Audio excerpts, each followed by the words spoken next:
Working with the Trace File Analyzer Collector. As database engineers, you face many pain points when it comes to determining which trace files you should be collecting and sending to support. What files do you collect for a problem? It's not very easy to determine what is needed. Sometimes the logs get overwritten or removed before you can collect them for an issue. Some of your tools do not allow for easy collection of logs from all nodes in a cluster. Often you decide it is better to collect everything. The large collection results in massive uploads to support, and these can take a long time to upload and analyze. We have a solution for you: Trace File Analyzer Collector. Trace File Analyzer Collector is a utility for collecting Oracle diagnostics. TFA Collector collects diagnostics based on the time of the incident. It prunes larger files also based on the time specified with the goal of making the collection as small and as relevant as possible. Using TFA, you can collect diagnostics modified with a specific time frame with a very simple command. TFA Collector understands clusters and all the various components from which diagnostics might be required. TFA will communicate your directive to all nodes in the cluster. In this training, we will discuss the challenges around collecting Oracle diagnostics and the solutions to those challenges provided by TFA Collector. We will discuss TFA Collector's architecture, installation, security, how to take collections, trace analytics available from TFA Collector, and the resource footprint. Let's take a look at how TFA Collector works. The customer initiates diagnostic collection using the collection command. TFA signals collections on other nodes. Collections are written to local TFA repositories.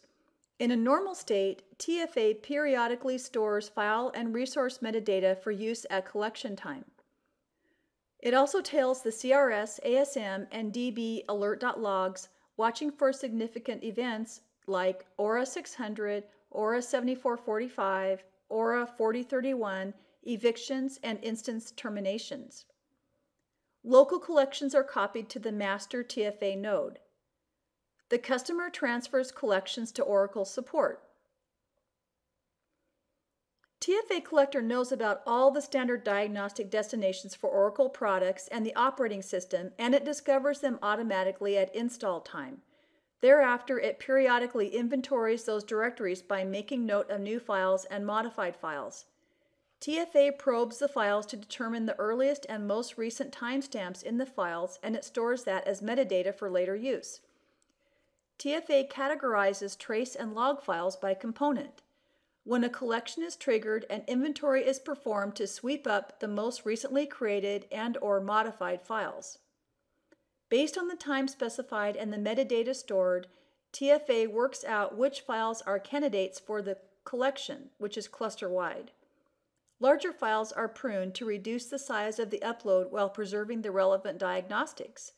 Alert.logs are always preserved to the last startup regardless of size. The files are archived into a compressed zip file.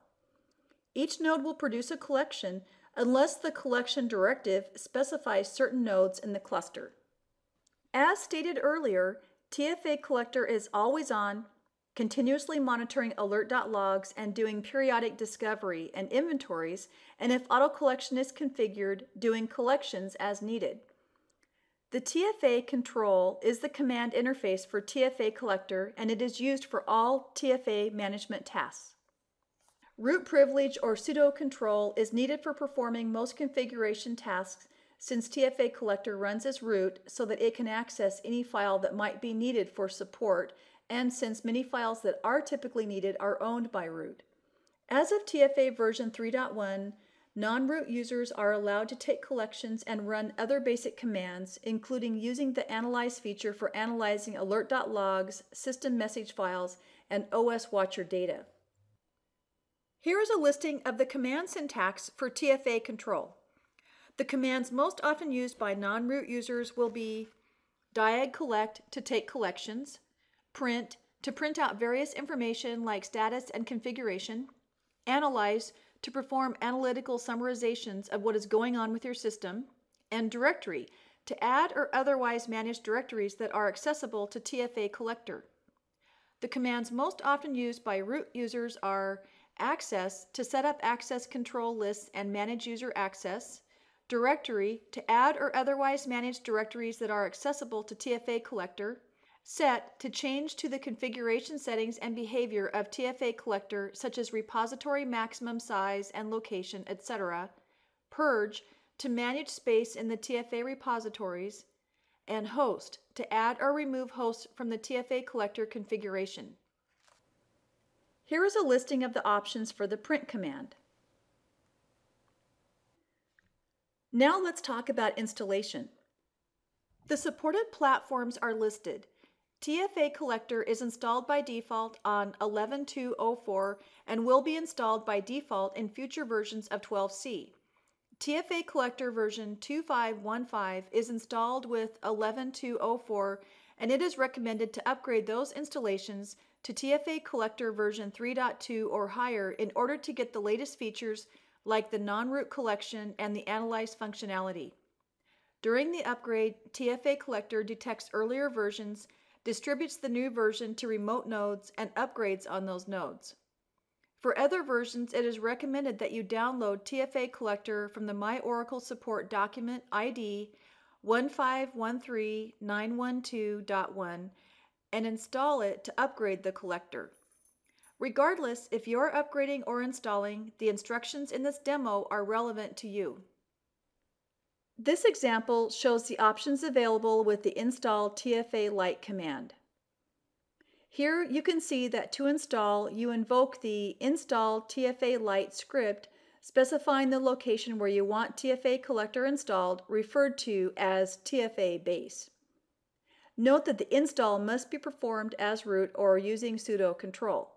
Also, since TFA Collector uses Java, you need to specify the location of a 1.5 or higher Java runtime environment referred to as the Java home. The Oracle Grid infrastructure includes a JRE 1.5 or higher, and if available, that would be the best choice for the Java home. Note that the Java home must be in the same location on all nodes if there is more than one node in the configuration. If you are installing in a clustered environment, then you would typically want to do a cluster-wide installation, but doing local installs on each node is supported. This may depend upon your organization's security policies, as doing a cluster-wide installation requires temporary passwordless SSH user equivalents for the root user. If this temporary setup for SSH is not allowed by policy, then the best choice is to do local installs on each node. If TFA has to set up this temporary passwordless SSH for root, it is removed once the installation is accomplished.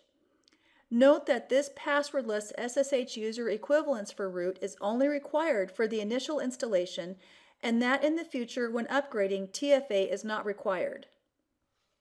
In this example, you see the TFA installer informing you of the requirement for passwordless SSH user equivalence for root for doing a cluster-wide installation and offering to set it up temporarily for the duration of the installation if not already configured. If policies prohibit this, then you can cancel at this point and proceed to do local installations on each node as root. Next, the installer will proceed to discover the nodes involved if this is a clustered environment, as in this example with 4 nodes. Finally, the installer will check the SSH user equivalence for the root user on each remote node and temporarily configure it if necessary. TFA Collector will discover any running databases registered in the clusterware and determine their diagnostic destinations. Once finished checking the status of the Oracle stack, TFA Collector will confirm if you want to proceed with the installation. The installer next discovers the well-known diagnostic directories on each node. This slide shows a truncated listing of diagnostic directories discovered for each node. Next, TFA Collector will be installed on each node in the system. A summary of the configuration and status is displayed.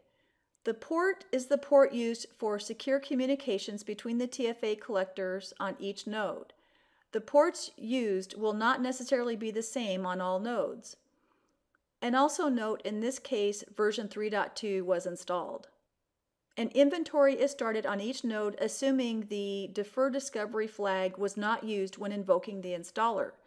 The default access controls for non-root users is configured. A summary displaying the install and repository locations and the status of the space usage for the repository is presented for each node. Finally, at the very end of the installation, you should receive a message stating the installation succeeded and the TFA control command syntax usage is displayed. At this point, you may want to explore the commands and the options for each. Now let's discuss security. As mentioned earlier, TFA Collector runs continuously as root since it needs to be able to access files that are owned by root to minimize problems getting all the diagnostics needed for support issues. However, TFA will only accept commands on its secure sockets and then only built-in commands that it understands. As of version 3.1, TFA Collector non-root users can take collections. By default, the owners of the grid infrastructure, database homes, and members of the OSDBA groups for any Oracle homes are allowed to take collections. At the discretion of the customer, access control lists can be set using the access command and its options. This functionality allows the customer to control exactly which users should be allowed to take collections without having root privileges. Here is the syntax for the access command. As you can see, you can list, add, remove, block, and allow specific users. You can disallow access by non-root users altogether. You can reset the access for non-root users to the default users mentioned earlier. In other words, the access controls are flexible enough to meet the requirements of the customer while not overly restricting access to the needed diagnostics. This slide provides some example commands for setting up access controls for TFA Collector. You can add a user, add a group, remove a user, block a user, and remove all users. Note that remove all requires collections being taken by root or under sudo control, which was the case prior to version 3.1. By default, all trace directories discovered by TFA Collector are marked as public, meaning anyone able to take collections is able to collect files from them. You can optionally configure directories as private, meaning only root or users who have privileges on the directories are able to collect files from them. So in role-separated environments, access controls can be configured if required. If desired, non-root access to files can be disabled altogether and collections can be taken by root or by other users under sudo control. Now we'll discuss collections. Taking collections is the primary task of TFA Collector. The command for taking collections is diag_collect, and there is a lot of flexibility built in. Collections can be limited to specific nodes or sets of nodes. Collections can be limited to specific components or sets of components. Collections can be limited to specific times or ranges of time. The more precisely the time of an incident can be identified and collected for, the smaller and more relevant the collections can be. The simplest form of the diag_collect command is TFA control diag_collect. This command will collect diagnostics for all nodes for all components that were modified in the last 4 hours. So if an incident is known to have occurred within the last 4 hours, this would be the simplest way to obtain the relevant collection. Although if an even more precise time could be specified, it would be even better, such as using TFA control diag_collect -since 1 hour. This command would collect everything modified within the last hour, potentially making the collection quite a bit smaller and more relevant. As can be seen from the diag_collect command options, TFA Collector knows about the operating system, clusterware, ASM, ASM clustered file system, database, database workload manager, install and configuration utilities, and cluster health monitor. In addition to well-known directories that the TFA Collector discovers and collects from, you can also configure it to collect from other directories that would not ordinarily be discovered. One example of this is to add what could be thought of as a utility directory to the TFA directories using the TFA control directory add command and configuring that directory with the collect all attribute. Then, when performing a diag collect with the -collect all dirs option, all files found in that directory will be added to the collection regardless of time or file type. In this way, you can include files in your collections that would not otherwise have been collected. Another way to upload miscellaneous files is to place them in the default utility directory named diagnostics_to_collect under your TFA-based directory. Any files placed in that directory will be collected the next time a diagnostic collection is executed with the -collect all dirs option. TFA will empty that directory once the collection is complete. Examples of the kinds of files you might include in the collect all directory would be screenshots of error messages, AWR reports that have been run in connection with the problem time, third-party tool output, and so on. You can also specify the collector option with the comma-separated list of directories otherwise unknown to TFA Collector's configuration to sweep up files into a collection irrespective of the type or time constraints specified for the collection. These two capabilities allow you a lot of flexibility to include whatever is needed in your collections that might assist Oracle support in solving your problem. Using a tag specifies a user-defined name for the directory that will be created in the TFA repository to contain the files from the collection. Make the directory name meaningful and easily identifiable to the user taking the collection or to other staff who may be engaged at a later time. Otherwise, TFA uses a naming convention which includes the date and time of the collection. Finally, you can see the time modifiers for collections. Since is a number for hours or days from the current time, from and to for a range of time, for a certain date. Here you see an example of commands for collections. For all nodes, all components for the last 4 hours from the current time, including cluster health monitor and OS watcher data. For all nodes, all components for the last 8 hours from the current time, including cluster health monitor and OS watcher data. For 2 specific databases only for the last 1 day from the current time. For the CRS and OS modules only for 2 specific nodes for the last 6 hours from the current time. These examples demonstrate collections for ASM only on a specific node from midnight on March 4th to 2100 of March 5th. All nodes and all components for a specific date. All nodes and all components for a specific 24-hour period. CRS component only for all nodes and including any files found in the collector list of directories. Note that in this example, diag collect, a non-root user is initiating the collection. The collection is for a 13-hour period for all components and all nodes.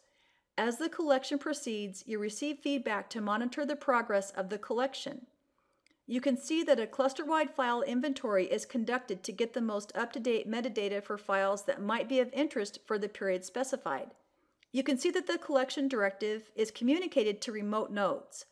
The list of relevant files based on the time specification is identified. TFA starts zipping the files, trimming down the size of larger files if necessary. Some metrics are summarized at the end of the collection process, indicating how many files were considered, how many qualified, how much space they would have taken, and how much space was saved. The timestamps at the beginning of each line can be used to determine how long each step in the process took and the overall duration of the collection. Finally, the compressed files that need to be uploaded to the SR are identified. Note that the compressed files from the remote nodes are copied to the local repository of the initiating node. So the main takeaway from these last 2 slides is that with one simple command, you can quickly and easily collect a precise and small as possible set of relevant diagnostics from an entire clustered system. This should limit the need for additional requests from Oracle support for first failure diagnostics, and it should remove a lot of uncertainty on the part of the customer about what exactly should be uploaded. If the diag collect command is issued with the no monitor flag, the collection will be run in the background and the user will not receive the typical progress feedback. In those cases, the TFA control print actions command can be used to monitor the progress of the collection as seen in this example. you can see that the inventory is running on my host 1 and the collection is running on my host 1. The data here are truncated for brevity, but similar output would be displayed for each node involved in the collection. The status will be updated over time and the command can be run periodically to monitor. Now let's discuss trace analytics.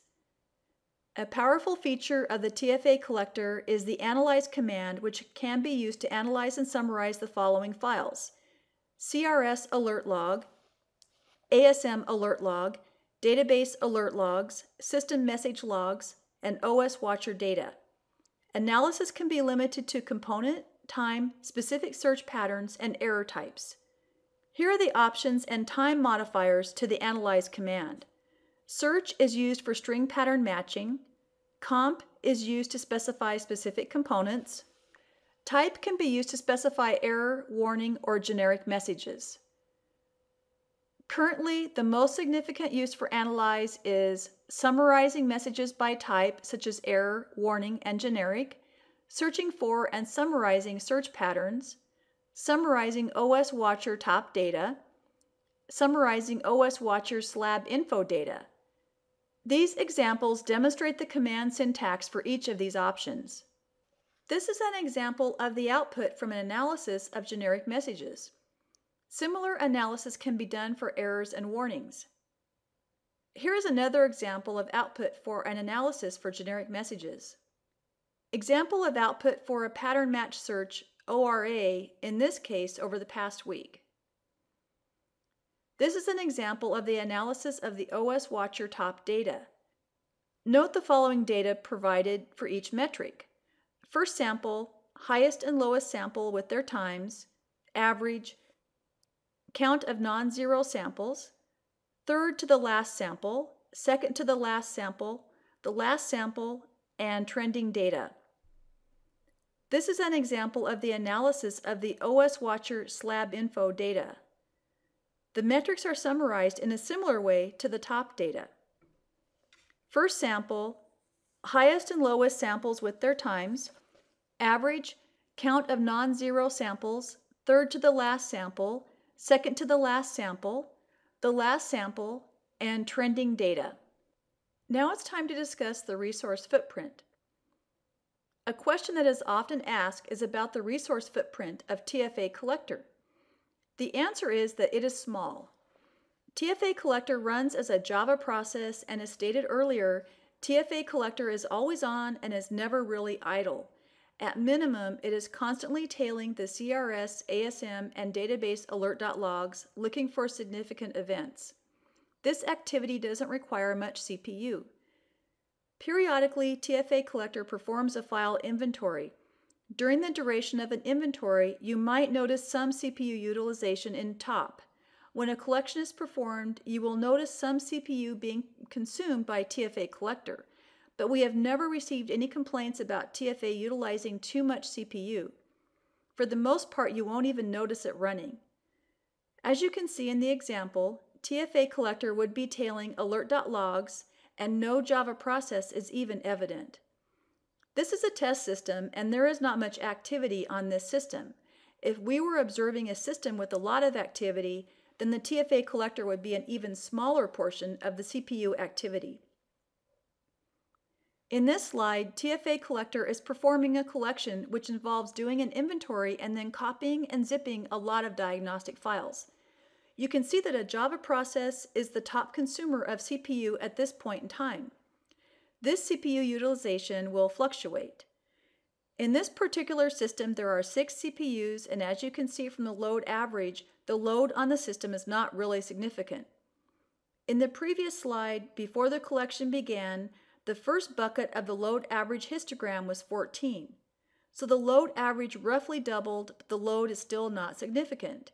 TFA Collector is not stressing the system at all. In this slide, the following command was used to display more detail about the CPU utilization for the Java process of TFA Collector PID 11953. Top -P 11953. Again, this sample was taken while a collection was in progress. This output displays the CPU utilization of the process spread across all 6 CPUs. While percent CPU is indicated as 68%, at this point in time, the CPU utilization is spread across all 6 CPUs, predominantly on CPU 0 and CPU 4.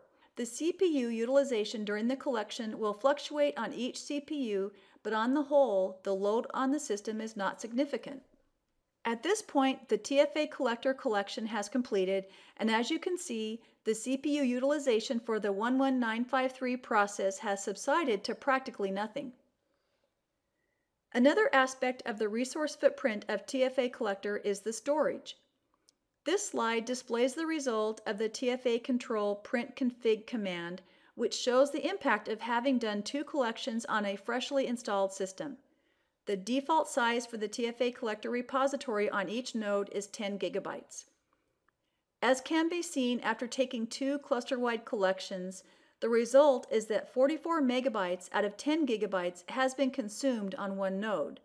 The reason only one node has space consumed is because as the collections from each node are copied over to the initiating node, which in this case is my host 1, the files are deleted from the other nodes. It is important to note that you can initiate collections from any node in the TFA Collector configuration. It is up to the convenience of the user.